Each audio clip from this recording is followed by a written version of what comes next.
دوستو، ایک شخص کا جنازہ آیا تو حضور علیہ الصلاۃ والسلام نے فرمایا، کیا اس پر قرض ہے؟ لوگوں نے عرض کیا کہ یا رسول اللہ صلی اللہ تعالی علیہ وآلہ وسلم، اس پر 4 درہم قرض ہے۔ سرکار دو عالم صلی اللہ تعالی علیہ وآلہ وسلم نے ارشاد فرمایا، تم لوگ ہی نماز جنازہ پڑھ لو جس کے اوپر 4 درہم قرض ہو اور وہ بغیر ادا کیے مر جائے، میں اس کی نماز جنازہ نہیں پڑھوں گا۔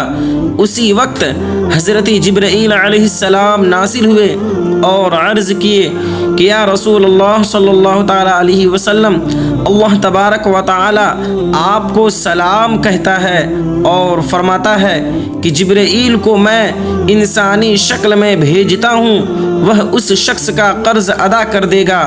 آپ نماز جنازہ پڑھائیے کیونکہ وہ اللہ تبارک و تعالی کے نزدیک مغفور ہے، بخشا ہوا ہے، اس کی مغفرت ہو چکی ہے، اور اللہ تبارک و تعالی ارشاد فرماتا ہے، جو شخص اس کی نماز جنازہ میں شریک ہوگا اس کی بھی مغفرت ہو جائے گی۔ اللہ کے پیارے حبیب صلی اللہ تعالی علیہ وآلہ وسلم نے حضرت جبرائیل علیہ السلام سے پوچھا، اے جبرائیل، ذرا تو بتا اس شخص کو یہ کرامت کیسے ملی؟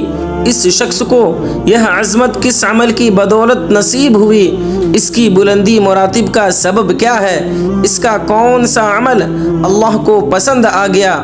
تو حضرت جبرائیل علیہ السلام نے عرض کیا، یا حبیبی، یا رسول اللہ، یہ شخص روزانہ سورہ اخلاص یعنی سورہ قل هو اللہ احد 100 مرتبہ پڑھتا تھا، جس میں اللہ تبارک و تعالی کی تعریف کا بیان ہے، جس میں اللہ کی صفات کا بیان ہے، جس میں اللہ کی حمد و ثنا کا تذکرہ ہے۔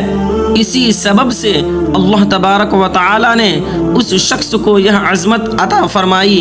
حضرت جبرائیل نے عرض کیا، یا رسول اللہ، آپ کی امتی میں سے جس نے تمام عمر خلوص و صدق کے ساتھ ایک بار سورہ اخلاص پڑھا، وہ اس دنیا سے نہ جائے گا جب تک جنت میں گھر نہ دیکھ لے۔ دوستو، آج ہم طرح طرح کی بےہودہ باتوں میں اپنا وقت ضائع کرتے ہیں، لوگوں کو گالیاں دیتے ہیں، لغویات بحث میں پڑھ کر وقت ختم کرتے ہیں۔